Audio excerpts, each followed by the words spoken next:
Timbertop Mountain, Victoria, site of Geelong Grammar's rugged outdoor school.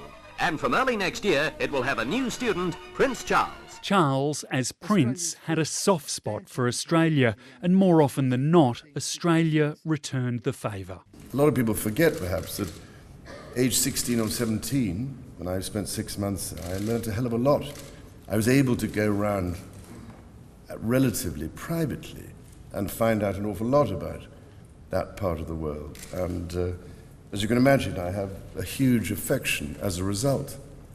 Over half a century, Charles came to this part of the world 16 times.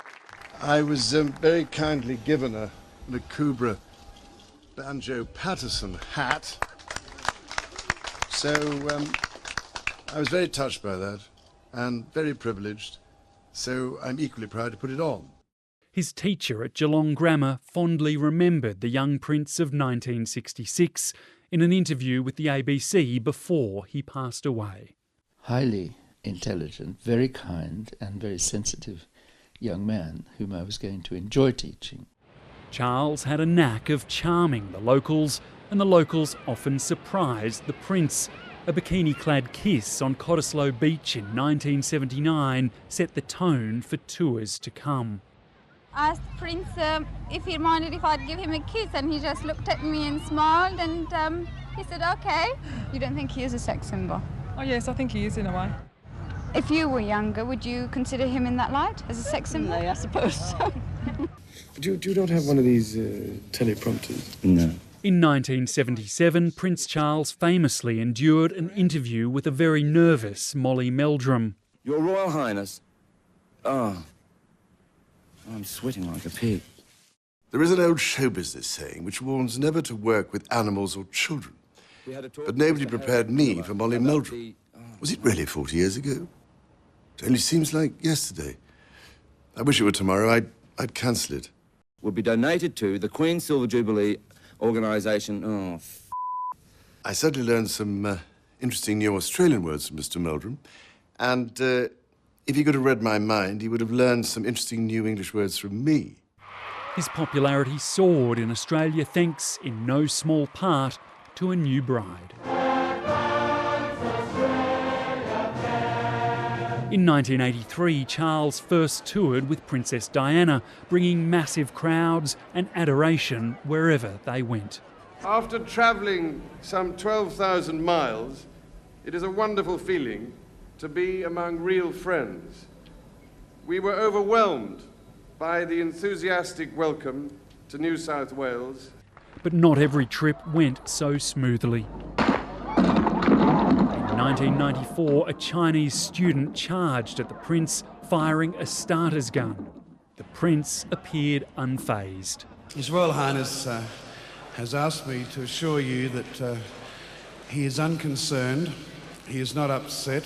This is one of the rare occasions on which I've ever attempted to address an audience which has practically gone round the bend. But anyway, there we are.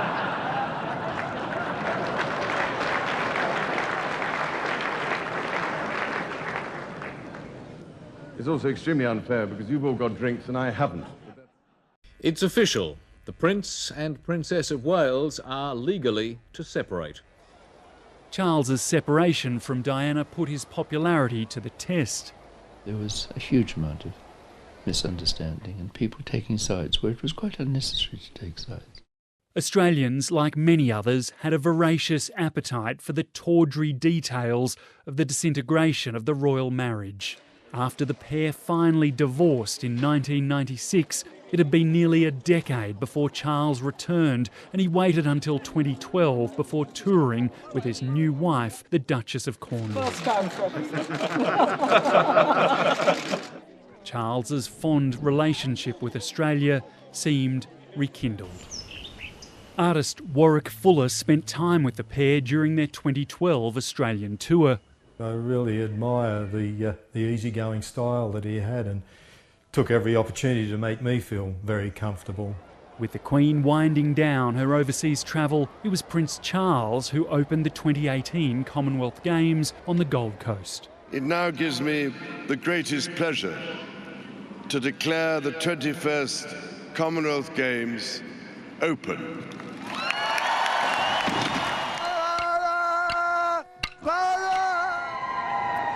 are Australians ready to accept him as their new king?